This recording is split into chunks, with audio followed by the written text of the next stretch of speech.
Yosh onalarni qiynaydigan eng katta muammolardan biri bu yangi tug'ilgan chaqaloqlarni intim zonalarida turli xil toshmalar paydo bo'lishi. Bu toshmalar yo'rgak dermatiti deb ataladi, allergik tarzda rivojlanadi va bu toshmalarni keltirib chiqaruvchi asosiy 3 ta sababi bor. Birinchisi, bir xil taglikdan boshqa xil taglikka o'tishi, ya'ni tagliklar almashtirilganda. Ikkinchi sababi turli xil nam salfetkalardan uzoq muddatda foydalanish va noto'g'ri foydalanish natijasida terini shikastlashi.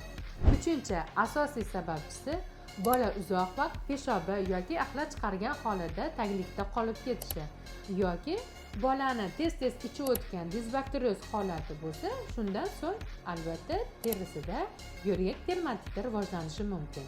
Bunday muammolarga duch kelmaslik uchun bir xil taglikdan deyarli doimiy foydalanishni odatlaning. Ikkinchisi, cherida damlamasi bilan bolani intim sohalarini yuvish terisini tinchlantiradi. Uchinchi eng asosiysi, bolaga taglik taqishdan oldin intim sohalariga maxsus bolalar uchun mo'ljallangan yog'lar yoki kremlardan foydalaning.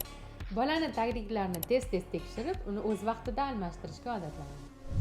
Bu videoni yosh bolasi bor tanishlaringizga yuborib, bizning sahifamizga obuna bo'ling.